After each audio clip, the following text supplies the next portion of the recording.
Esta série Conhecimento Espírita, eu, Orson Weber Carrara e o nosso amigo Marco Maior, estamos no Núcleo Espírita Meditação e Caridade na cidade de São Paulo, gravando pequenos recortes com o tema central Jesus. Marco, estamos fazendo essa gravação na semana que antecede o Natal. O Natal tem um significado histórico muito grande pela presença e vinda de Jesus ao planeta, encarnando-se entre nós para trazer o exemplo da sua presença. E os homens aproveitaram isso para um apelo comercial. Tudo bem, não há mal nenhum nisso. Celebra-se o Natal, as crianças gostam, ganham presentes, as musiquinhas próprias, específicas, iluminam-se as casas, o ambiente até se renova. Mas como é que poderíamos, nós, aqueles que nos dizemos cristãos, verdadeiramente vivermos esse Natal que significa, simbolicamente, e realmente a vida de Jesus no planeta, que modificou a história do planeta? Como é que podemos situar o Natal e Jesus? Bem, o Natal nós podemos observar do ponto de vista espiritual, como sendo uma homenagem à vinda de Jesus à Terra. O dia que se homenageia a vinda de Jesus à Terra.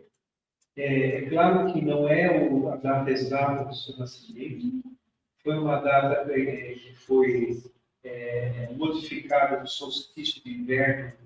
A igreja modificou para se denominou como sendo o Natal, a data de nascimento de Cristo.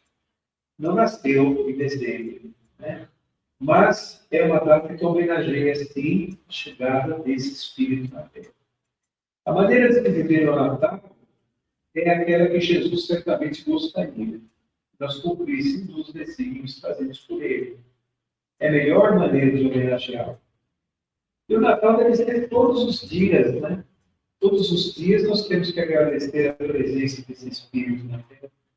Todos os dias nós temos que pensar nele, nós temos que realmente segui-lo, sem nenhum fanatismo, sem nenhum puritanismo religioso, como a gente fala, mas segui-lo é uma fórmula de viver. Com o tempo, o indivíduo vai se desprendendo das suas imperfeições, ele vai realmente encontrando novos horizontes em sua existência, quando ele começa a entender o que Jesus quis para nós. Ele não quis que nós fizéssemos algo muito complexo. Complexo são as nossas imperfeições. Nossas imperfeições são complexas. Por isso que nós temos dificuldade em cumprir o que ele nos disse. Ele nos disse somente para nós nos amarmos. O Chico falava isso. Ele não pediu para nós escalarmos o Everest. Ele pediu só para nós nos amarmos. E esse amor dinâmico, que pode ser exposto nessa data, nesse termo ligado de Jesus, está ali agregado sentimentos nobres. Quando nós cultivamos sentimentos nobres em nós, seguindo as premissas do Cristo, todos os sentimentos equivocados vão ficando naturalmente.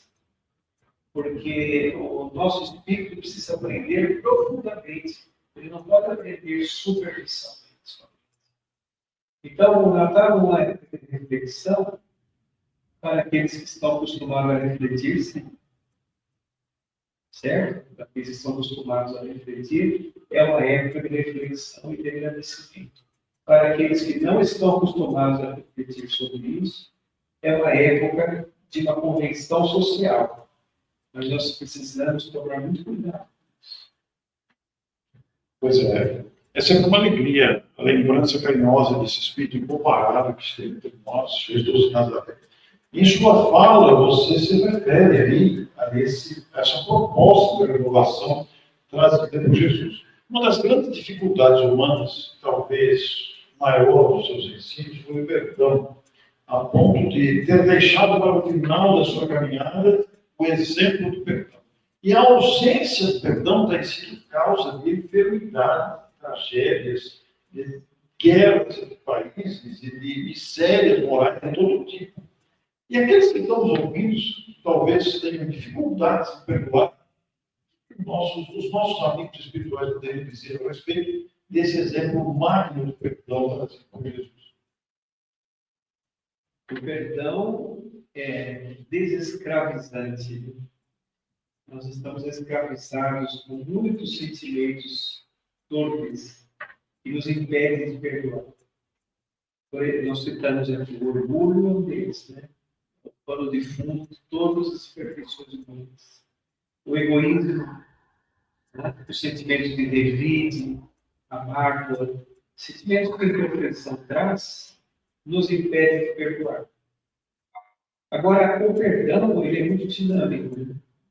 O Evangelho diz, o Evangelho de Jesus, diz que para nós perdoarmos, nós não precisamos andar de braços dados com o equívoco do outro. O perdão parte do coração, porque cada um está no nível de aprendizagem. Nós achamos que temos que perdoar aqueles que pensam como nós. Aí se torna muito mais difícil. Então, o perdão nasce do entendimento.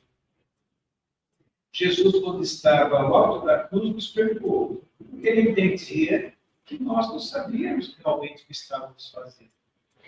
Nós não sabíamos o que